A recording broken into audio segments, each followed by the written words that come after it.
პრეზიდენტი არა, პრეზიდენტი არა, პრეზიდენტობის კანდიდატი იყო პეტ რობერტსონი. აზრი არ აქვს, პარსერს. Deep State ამოწურთ. Deep State ამოწურე, ეგეთი მარტივი ამოსაწურია Deep State. ფიქრობდი ლივერპულში ვინ იყო გერმანელი და არავინ არ იყო მეტი.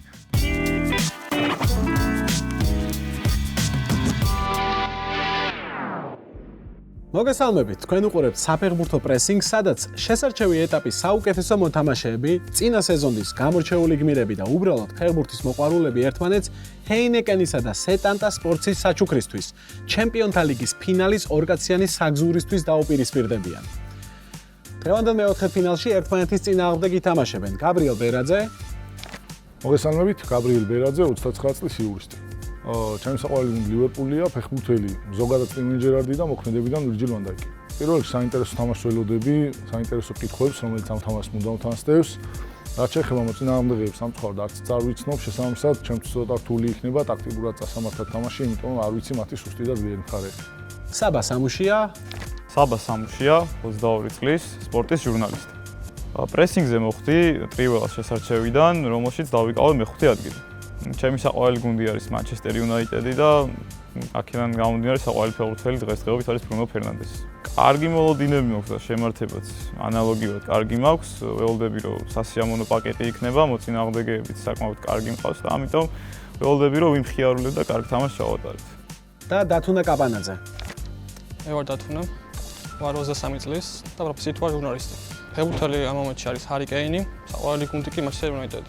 საკმაოდ უნერვიულობ და მგონია რომ მარტივი თამაში არ მეულდება წინ. არის მეგობრებო მზადყოფნა თამაშის დასაწყებად. Honestly. ნახოთ, დავიწყეთ. ამ რაუნდში მეგობრებო, როგორც იცით, თქვენ წინ გამოჩნდება 4 სხვადასხვა გუნდის სხვადასხვა სეზონი. რიგრიგობით დაბლოკავთ თითოეულ გუნდს და დარჩენილ ერთ გუნდზე და იმ კონკრეტულ სეზონზე ვითამაშებთ. თქვენს წინ შემდეგ გაიხსნება ცხრილი, სადაც მოცემული იქნება გოლების რაოდენობა და რა ქულები შეესაბამება ამ გოლებს და უნდა გამოიცნოთ თუ რომელი ფეხბურთელები არიან დამალული. გამარჯვებული იქნება ის რაუნდის, ვინც ყველაზე მეტ ქულას აიღებს, ოღონდ 3 სტრაიკი არ ექნება რა თქმა უნდა, ან იმ შემთხვევაში თუ ორი ადამიანი 3 სტრაიკს აიღებს, მესამე მოთამაშე რა რაოდენობის ქულაც არ უნდა კონდეს, გამარჯვებული არის. მარტივი წესებია, თან ნანახი ექნებათ წინა სეზონები გაბრიელს ნათამაშებიც აქვს, შესაბამისად დავიწყოთ. დღევანდელი გუნდებია Manchester United 98-99 და ორი ადამიანი არის Manchester-ის ფორმით და ალბათ არ ვიცი რა მოხდება.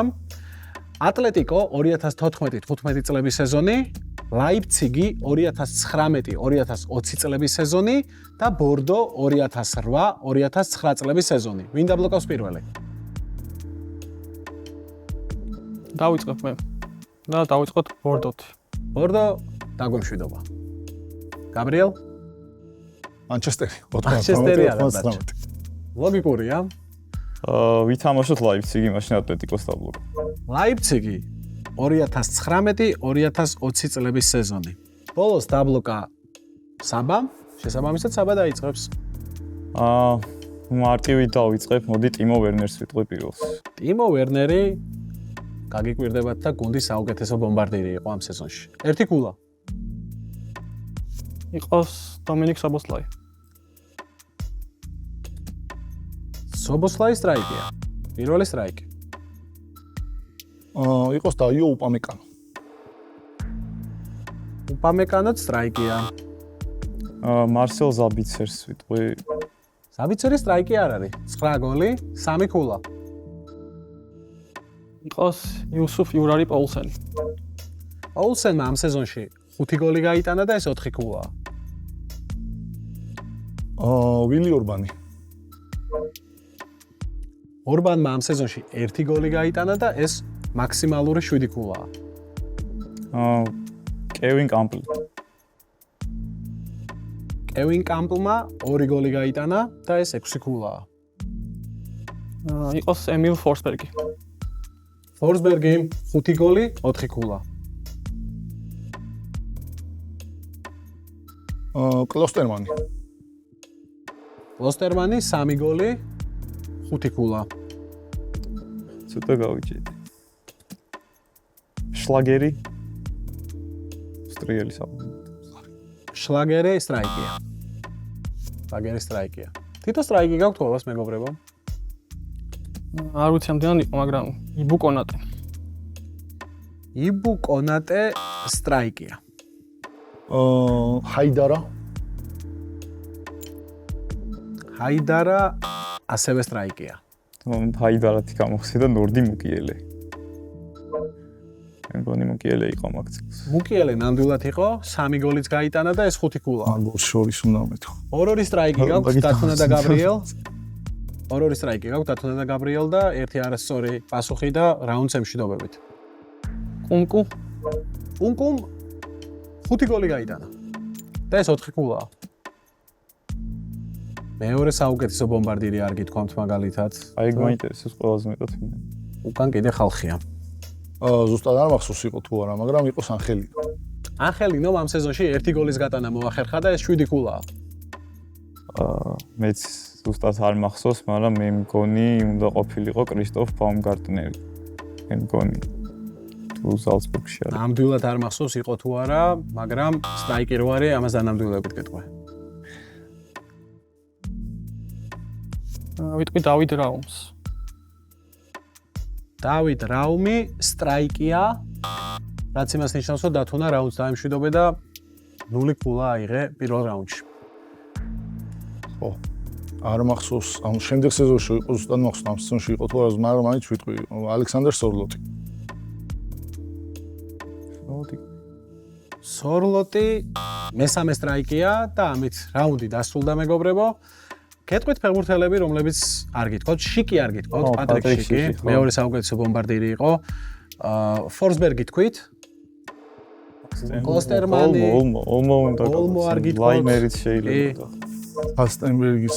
მოკლედ, ამ რაუნდის შემდეგ ჰასტენბერგს ვერ გავიხსენე. საბა 50 გოლა, 30 გოლა გაბრიელი, დათუნა ჯერჯერობით 0 გოლა აქვს. დავიწყოთ მეორე რაუნდი, ეს არის ჰეინეკენის რაუნდი ტაქტიკოსი. მეორე რაუნდში მეგობრებო, ერთი დიდი თემის გარშემო გაერთიანებული 5 სხვადასხვა თემა იქნება თქვენს წინაშე, სადაც თითოეულში იქნება 3-3 შეკითხვა, 10, 20 და 30 გულიანი. ამ რაუნდში დასწრებაზე მხოლოდ შეგიძლიათ იმ შემთხვევაში თამაში. უბრალოდ ვინც ირჩევს შეკითხვას, ის აუცილებლად პასუხობს, თავის შეკითხვას არ მინუსდება, დარჩენილ ორ მოთამაშეს კი შეუძლია დასწრებაზე ითამაშოს. ტაქტიკოსის დღევანდელი მთავარი თემა გახლავთ შეთქმულების თეორიები. ეს არის ვინ მოკლა კენედი, აქ იქნება პრეზიდენტების სახელებთან დაკავშირებული ფეხბურთელები და ასე შემდეგ. მეორე არის ფრინველები არ არსებობენ, ესეთი შეთქმულების თეორია არსებობს, რომ ფრინველები არ არსებობენ და ფრინველების გარშემო იქნება ეს თემა. მესამე არის ვინ ააშენა პირამიდები და შესაბამისად აქაც პირამიდასთან იქნება დაკავშირებული პასუხები. შემდეგი არის ბრტყელი დედამიწა, სადაც ბრტყელტერფიან ფეხბურთელებზე იქნება შეკითხვები. და deep state არის, სადაც ყველანაირი შეთქმულების თეორიაზე იქნება, რაც გაგიხარდებათ სულოდ და გულოდ. რადგან წინა რაუნდი მოიგო საბამ, ის დაიწყებს ამ რაუნდს. ბრტყელი დედამიწის ოცქულიანი. ბრტყელი დედამიწა, დავიწყოთ ბრტყელი ტერფით. ამ ბრაზილიელზე ამბობენ, ბრტყელი ტერფის გამო იოლა ტრამიანობდა და ვერ მოახერხა რეალში სრულფასოვნად თავის დამკვიდრებაო. არ ვიცი რამდენად სიმართლეა, მანამდე სერიაში მსოფლიოს ერთ-ერთი საუკეთესო ფეხბურთელი იყო და ეს არაერთი ჯილდოთი აღნიშნა. საბა? კიჭარონო გოლთ. არასწორია, დათუნა? კაკა ხომ არ არის. ლეოს 20 გოლა. დათუნა? იყოს deep state 20. deep state 20. არსებობს შეთქმულება, რომ ეს ფეხბურთელი სკალონის შვილია მომავლიდან, რომლის მისიაც მესის კარიერის გადარჩენაა. თეორიის ავტორების აზრით, ამ შევტევს მოედანზე იშვიათად იმიტომ ხედავთ, რომ დროის პარადოქსი არ შექმნას და მისი მისია მხოლოდ გადამწყვეტ მომენტებში ინტერვენციაა. ისეთები, როგორიც ამ ბაპეს დარტყმის საკუთარ თავზე მიღება და 11 მეტრიანების სერიაში პენალტის გატანაა. ეს ფეხბურთელი უნდა დამისახელო. ესეთი შეთქმულების თეორია მართლა არსებობს. როდრიგო დეპოლი ხომ არ არის. ეს არასწორია, გაბრიელ? გონსალო მონტიელი. -10 გოლა.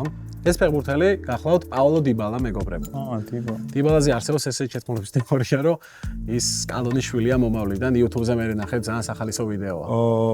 იყოს ვინ მოკლა კენედი 30-ში. ვინ მოკლა კენედი, ანუ პრეზიდენტები 30. ამ ფეხბურთელს ნოტინგემ ფორესტის კომაგებმა ფსიქოპატი შეარქვეს.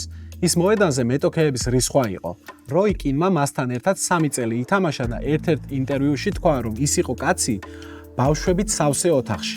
ლეგენდარულმა მცველმა ინგლისის ნაკრებში 80-მდე მატჩი ჩაატარა და გუნდს არაერთხელ უკაპიტნა.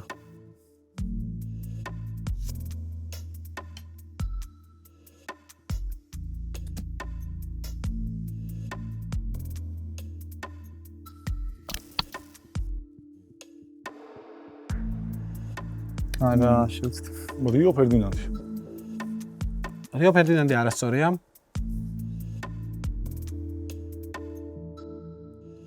აბა, საბა? შევცდი არ უნდა დამეჭირა, მაგრამ მაინც ვიტყვი რა, რომ ეს უნდა იყოს, გარი ნევილი მაგალითად. არა. გარი ნევილიც, მაგრამ ფრენკლინ პირსი იყო ამერიკის პრეზიდენტი და სტიუარტ პირსი არის ეს ფეხბურთელი მეგობრებო.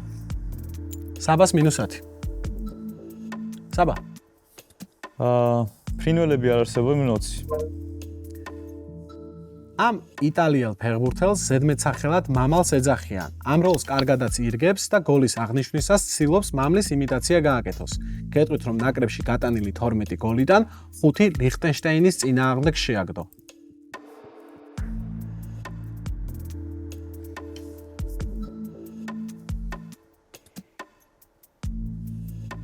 ჩირო იმობილი. არასწორი პასუხია, გაბრიელ? ანდრია ბელოტი. პელოტი. სწორია. პელოტი. +20. Deep State 30. Deep State 30. ლაზანია გეითი სახელით ცნობილი შეთქმულება იმაში მდგომარეობს, რომ 2006-7 წლების პრემიერ ლიგის ბოლო ტურის წინ ამ გუნდის 10-მდე ფეხბურთელი ლაზანიას ჭამის შემდეგ მოიწამლა. ამ კლუბს ფრეც აწყობდა, რათა ისტორიაში პირველად ჩემპიონთა ლიგაზე გასულიყო. გუნდის მესვეურებმა თამაშის გადადება მოითხოვეს, მაგრამ პრემიერ ლიგისგან უარი მიიღეს. საბოლოოდ თამაში წააგეს და მეოთხეზე არსენალი გავიდა. ამ გუნდის კომაგები დღემდე თვლიან, რომ მოწამლული ლაზანიის უკან არსენ ვენგერი დგას.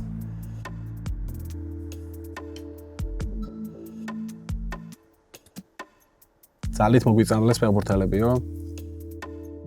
ეს არის ეს თეორია.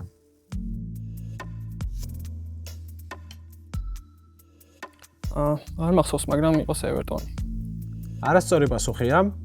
სწორი პასუხი არის არსენალის მოსისხლე მტერი ტოტენჰემი. გაბრიელ. მოდი იყოს ფრინველები არ არსებობენ 30-ში. ფრინველები არ არსებობენ 30. რა კაი შეთქმულების თეორია ისე, რომ ფრინველები არ არსებობენ?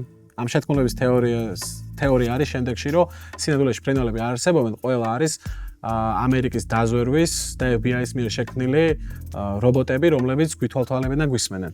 ძალიან ბედნიერად ცხოვრობს ალბათ მაგ შეთქმულების თეორიისათვის. ოკეი. 30. ფიორენტინაში მოთამაშე ეს გულწითელა ჩემპიონთა ლიგის ვერცხლის მედალოსანია. გერმანიის ნაკრებში 23 შეხვედრა აქვს ჩატარებული და შეიძლება ევრო 2020-ზე პორტუგალიის ნაკრების წინააღმდეგ მისი თავით გატანილი გოლი გახსოვდეთ.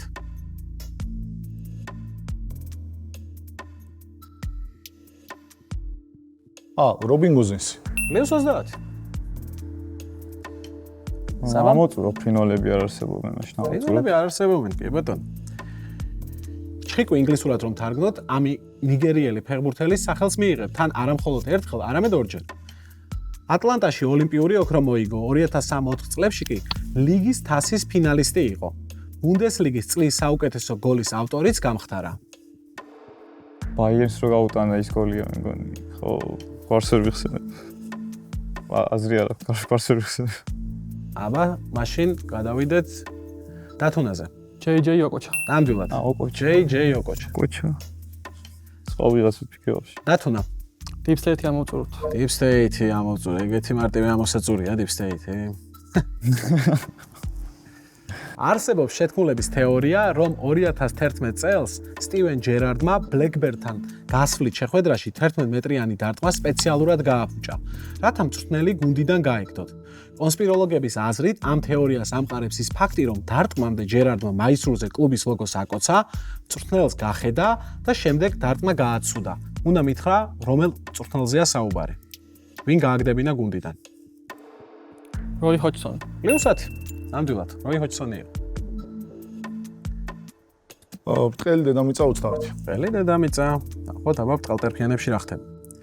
ფეხბურთელობისას მსოფლიო და ევროპა მოიგო. პრემიერ ლიგის ჩემპიონი ორჯერ გახდა და პენსიაზე ბედნიერი გავიდა. 2014 წელს ფეხბურთში დაბრუნდა და ინდოეთის ჩემპიონატში გოას შემადგენლობაში ჩაირიცხა. რამდენიმე თვეში პენსიას დაუბრუნდა და ფეხბურთში 6-6-ე ბოლერს ლიგის მწვრთნელად დაბრუნდა.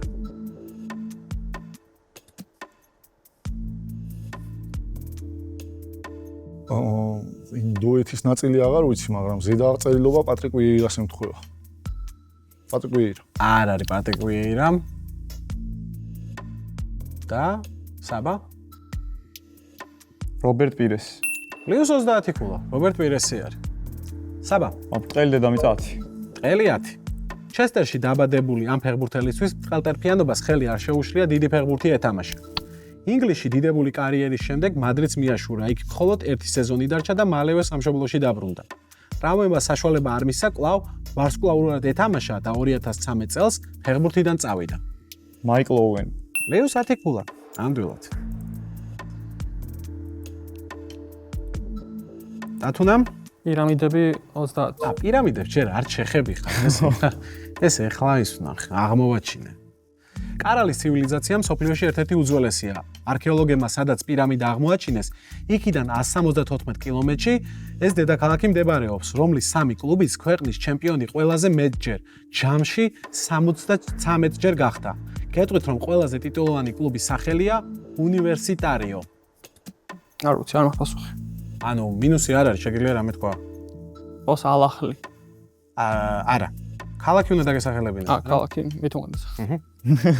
ლიმა არის. ლიმა მეგობრებო, პერუ, ლიმა. კარალის ცივილიზაცია პერუშია, პირამიდები არის თან. ვინ მოკლა კენედი 20? ვინ მოკლა კენედი 20? ერთ-ერთი ევროპული ქვეყნის პრეზიდენტის გვარი ამ იტალიური ბრენდის სახელია. სხვებთან ერთად სლოვაკეთი, ალბანეთი, სომხეთი, ბულგარეთი, საქართველო ყველაზე კარგად იცნობენ მათ პროდუქციას.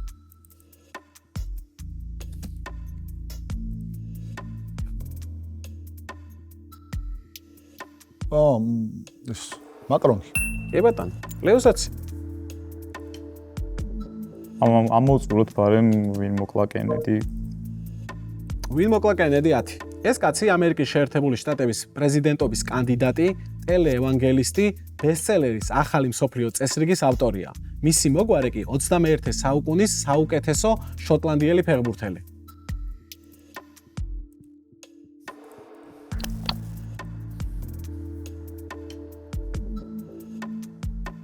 შოტლანდიელი.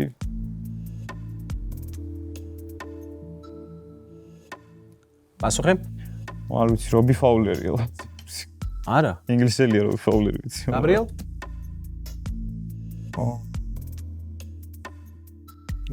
დარენ ფლეჩერი. მინუს 10 ქულა, მეგობრებო, ენდრიუ რობერტსონი არის. რობერტსონი.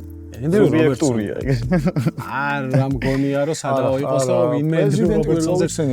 არა, პრეზიდენტი არა, პრეზიდენტობის კანდიდატი იყო პეტ რობერტსონი. ანუ ესა ჩაბერილი კაცია მეგობრებო. აი გადაფერი, ეს ტელეევანგელისტი. აი, ეკრანებიდან რომ ხალხს ყურნავენ და რაღაცებს რო აგიჟებენ, ერთ-ერთი რობერტსონია, მაგრამ უბრალოდ იმაზე წავედი. არც გონია რომ სადაო იყოს რობერტსონის გარდა. განაირად არ არის სადაო. დათუნა. პირამიდები 20. პირამიდები 20. ეს ეგვიპტელი პირამიდებივით უკვდავი და დაუნგრეველი იყო. აფრიკის თასის სამფინალში გოლი არ გაუშვია და მასზე დიდიე დროგბამ თქვა, ჩემთვის ყველაზე უხერხული მეტოქეაო. 2018 წელს 45 წლისა და 161 დღის იყო, როდესაც მსოფლიო ჩემპიონატის ისტორიაში ყველაზე ასაკოვანი მოთამაშე გახდა. ალ-ჰაფსი? არა. ესამ ელ-ჰადარი.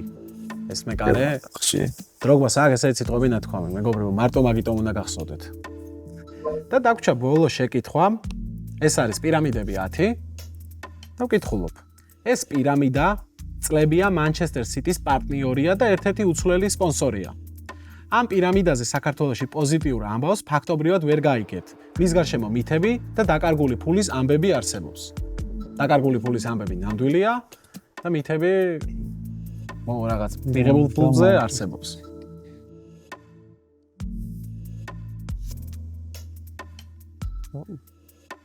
ძალიან დიდი ხანია, ხო, 10 წელი მაინც იქნება, რაც City-ს პარტნიორია. რავი, City-ს სპონსორი შენ ისედაც ხარ. ეტიხადია City-ს სპონსორი.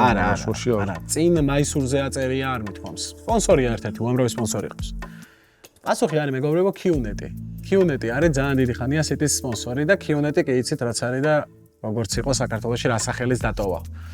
80 კულა გაბრიელი, 80 კულა საბა, 40 კულა დათუნა, ამით სრულდება Heineken-ის მეორე რაუნდი და ვიწყებთ მესამე რაუნდს კონტრიერში.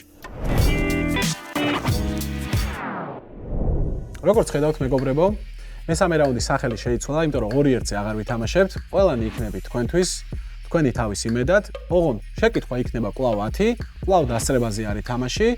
ოღონდ განსხვავება აქ ის არის, რომ სწორი პასუხის შემთხვევაში იღებ +20 კულას, არასწორი პასუხის შემთხვევაში ისევ ძველი კულა -10 კულა არის დარჩენილი. დღევანდელი ჩვენი თემა არის ლურჯ თეთრი ფეხბურთი. ფორმებზე არის საუბარი, მიხვდებოდით. თუ ვერ მიხვდით, მეკითხარით. დავიწყოთ. უკვე 50 წელზე მეტი გავიდა, რაც ამ ლონდონურმა კლუბმა ერთადერთი დიდი ინგლისური ტიტული მოიგო. თანამედროვე გულშემატკივრებისთვის ამ დასავლეთ ლონდონურ გუნდთან დაკავშირებული მთავარი საფეხბურთო მოგონება დათუნა? თა, ვიჩქარე და. Queen's Park-ი ხო არა? Queen's Park-ია, Queen's Park. მოგონება არის გოლი აგუეროს. +20. 1891 წელს დაარსებული ეს ჩრდილო ევროპული კლუბი გამორჩეულია როგორც შიდა ეროვნულ ასპარეზზე, ასევე ევროპულ დონეზეც. ადვილი საქმე ხომ არ არის გუნდს ორივე უდიდესი ევროპული საკლუბო ტურნირის ფინალი აქვს ნათამაშები. Malmö. -10. გავაგრძელებ. ლურჯ თეთრები გამორჩეული მათი კომაგებითაც არიან. აღსანიშნავია, რომ კლუბს სწორედ გულშემატკივრების პატივსაცემად 12 ნომრიანი მაისური ხმარებიდან აქვს ამოღებული. თუ აქამდე ვერ გამოიცანით, იქნებ კოლინ ფარელის და რალფ ფაინსის ჩინებული ფილმი გაიხსენოთ.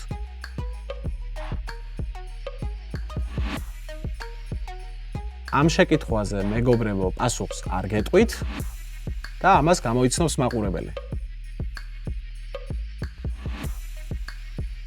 მესამე. საუკუნის გარეჯრაზე ატლანტის ოკეანისპირა ქალაქის გუნდი, როგორც შიდა ასევე ევროპულ სარბიელზე ერთ-ერთი გამორჩეული ძალა იყო. Deportivo. +20. არც 1946 წელს დაარსებულ ამ იტალიურ გუნდს უდგას კარგი პერიოდი, თუმცა 90-იანი წლების ბოლოს სერიაც მოიგო და თასების მფლობელთა თასიც. საბა? Sampdoria. +20. ეს არგენტინული კლუბი, რომელსაც გულშემატკივრები აკადემიად იცნობენ, პირველი იყო ქვეყანაში, ვინც ზედიზედ 7 ჩემპიონატი მოიგო. საბა? Racing. +20. რომელი ევროპული კლუბი ასოცირდება მითოლოგიურ არსებასთან, რომელიც როგორც სტადიონის სახელში, ასევე კლუბის ლოგოში ჩანს, ახალგაზრდა ტალანტების შეძენა, განვითარება და Porto. +20. ეს დედაქალაქური გუნდი ქვეყნის ტრადიციული გრანდების სიაში იშვიათად მოიხსენიება. Berlin Zeta. +20. მიუხედავად დიდი ფინანსური კრიზისისა, გუნდი მალევე დაუბრუნდა ჩვეულ დონეს და უკვე წლებია როგორც შიდა ასევე ევროპულ ასპარეზზე ანგარიშგასაწევი ძალაა. მათი დერბი ალბათ სოფლიოში ერთ-ერთი გამორჩეულია. ქვეყნის ფარგლებს ბევრად სცდება და პოლიტიკური, რელიგიური Glasgow Rangers. +20. ეს ჩრდილო ევროპული კლუბი, რომელიც 1990-იან წლებში შეიქმნა ორი ქალაქური გუნდის გაერთიანების შედეგად, მიუხედავად შედარებით მოკლე ისტორიისა, უკვე მრავლად მოპოვებული ტიტულითა და სტაბილური ევროთასების გამოცდილებით გამოირჩევა. მისი საშინაო სტადიონი ქვეყნის ეროვნული ნაკრების არენაცაა, ხოლო სატრანსფერო პოლიტიკით ხშირად ახერხებს ნიჭიერი მოთამაშეების განვითარებას და უფრო დიდ ლიგებში სარფიანად გასხვისებას. ქართველმა გულშემატკივრებმა უნდა ვიმედოვნოთ, რომ მსგავს გზას გიორგი გოჩოლეიშვილიც გაივლის. Copenhagen. +20. და რაუნდის ბოლო შეკითხვა. ეს სამხრეთ ამერიკული კლუბი ერთ-ერთია იმ მცირერიცხოვანთაგან, რომლებმაც ლიბერტატორესის თასი 3-ჯერ მოიგეს. გუნდის ფორმაში ლურჯი, თეთრი და შავი ფერები მონაცვლეობს. ამჟამად მის ღირსებას მარტინ ბრაითვაიტი იცავს. ხოლო ეს დათუნა? Grêmio. +20. პლუს 20 მეგობრებო, ამით მესამე რაუნდი დასრულდა, 180 ქულა აქვს გაბრიელს, 120 ქულა საბას, დათუნას 70 ქულა და ვიწყებთ მეოთხე რაუნდს, ბოლო თავი. მეგობრებო, ბოლო თავში, ანუ მეოთხე რაუნდში წესები უცვლელია. 10 შეკითხვა იქნება, თითოეულში შეგიძლიათ მაქსიმუმ 50 ქულა აიღოთ და ასევე მაქსიმუმ -50 ქულით დაჯილდოვდეთ. ყველა პასუხი არის ფეხბურთელი, ან ყოფილი, ან მოქმედი და ასე შემდეგ და დანარჩენი იგივეა. პირველზე მინიშნებაზე სწორი პასუხი არის +50 და არასწორი -10 ქულა და შემდეგ იცვლება +40 -20 +30 -30. მოკლედ იცით. ამიტომ დავიწყოთ. პირველი ფეხბურთელი, პირველი მინიშნება. პირველი პროფესიონალური გუნდი 20 წლის ასაკში ლემანი იყო. 20 წლის ასაკში ქონდა პირველი პროფესიონალური გუნდი.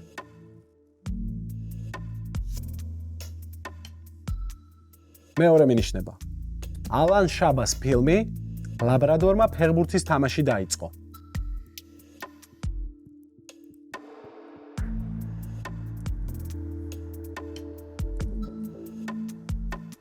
მესამე მინიშნება. 2006 წელი, პირველი მსოფლიო ჩემპიონატი და სიკვდილის ჯგუფი. გაბრიელ?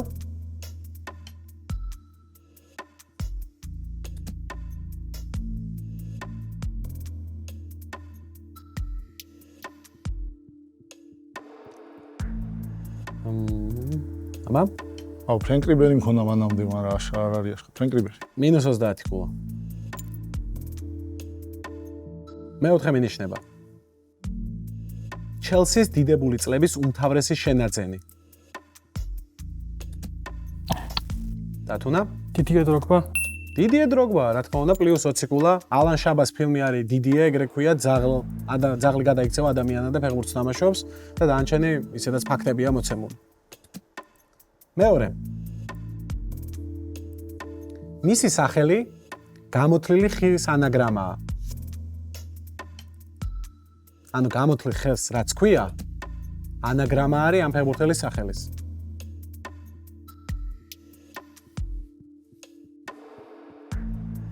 მეორე. ნამდვილი სახელი მარკოს ევანჯელისტა. კაფ. ნამდვილად, ფუკა არის გამოთლილი ხე მეგობრებო. +40. რომში დაწყებული კარიერა ინდოეთში დასრულდა.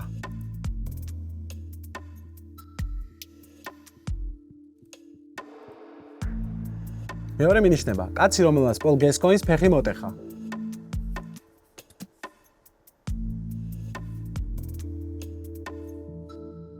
ვარჯიშზე მოხდა ეს ყველაფერი. მესამე. კრანიოტისთან თვალცრემლიანი დამშვიდობება და მილანში გადასვლა.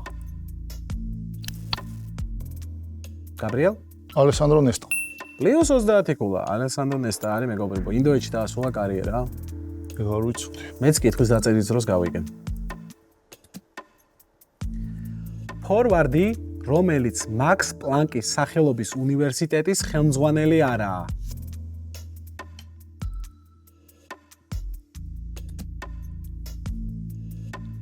მეორე. ჩემპიონთა ლიგისა და UEFA-ს თასის საკვალიფიკაციო ეტაპებზე გატანილი 14 გოლი. საკვალიფიკაციოებზე, მხოლოდ, სანამ ჯგუფურ ეტაპამდე მივიდოდ. მესამე. ჰელსინბორგი, დუკლა, ბრიუგე, ნეფჩი. მისი დამწუხრებული გუნდების მცირე ჩამონათვალი. აი 14 გოლზე რო ვსაუბრობთ, ესენი არიან ნაწილობრივ. მეოთხე მინიშნება. ზესტაფონის გენერალური დირექტორი. დღეს ეს პოზიცია უკავია. კლუბ ზესტაფონის, რა თქმა უნდა. ჯაბა დვალი. ჯაბა დვალი, +20 ქულა. მაქს პლანკის სახელობის უნივერსიტეტის ხელმძღვანელი მეგობრებო, გია დვალია. და 14 გოლი ქონია გატანილი იმას ჯაბა დვალს და დვალს შორის ვიყავი და შემდეგი. მე თავიდან ქართველი ვიფიქრე რა. აუ, არა, მეც 14 გოლი. სან პაულოში დაბადებული ფეხბურთელი მრბოლელის გვარით.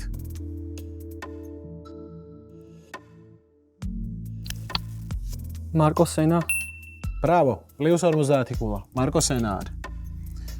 5 შეკითხვა გავიარეთ უკვე და ამ მომენტში ესეთი მდგომარეობა გვაქვს 220 ქულა გაბრიელი, 140 ქულა დათუნა და 140 ქულა საბა.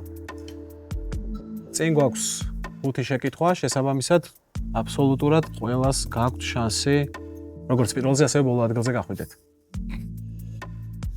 ბოხუმში დაბადებული ერთ-ერთი კოენი და ელის მხსნელი.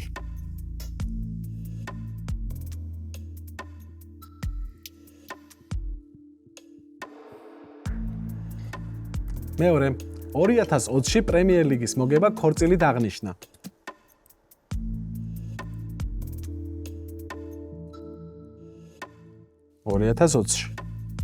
ანუ კორონა სეზონს გულისხმობ. მესამე მინიშნება. შალკეს რიგებში გატარებული 7 წელი. გაბრიელ, ჟოელ მატიპი. შოელ მადიტები. ფიქრობდი ლივერპულში ვინ იყო გერმანელი და არავინ არ იყო მეტი. გერმანიიდან წავს. ჟოელ მატიპი რო გერმანიაში დაბადებული არ გამახსენდა. +20. მე გავხდი სიკვდილი. მეტოქე მეკარეთა გამანადგურებელი. 12 გზის ქვეყნის საუკეთესო ფეხბურთელი. ამბობს ამას.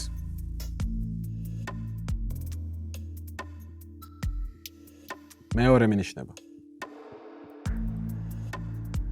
ზნიჩ პრუშკოვში ატომური ფეხებით გამდიდრებული.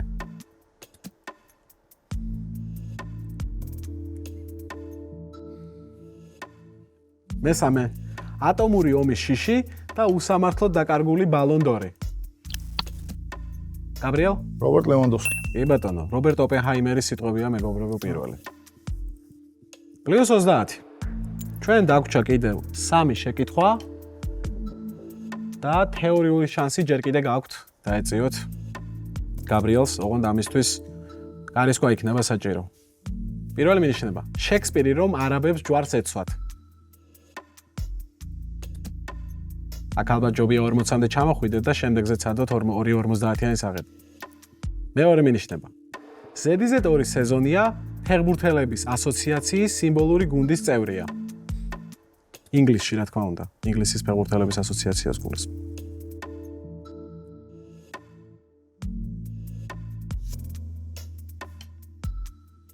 თუ არ გარისკავთ, თავდება. კი ბატონო. მესამე მინიშნება. კილიან მბაპეს მამის მოსწავლე. მართლა მამამისი ასწავლიდა მწვრთნელი იყო მის. მეოთხე მინიშნება. განათხოვრებული იყო სენტეტიენი, ნიცა, მარსელი. უილიამ სალიბა.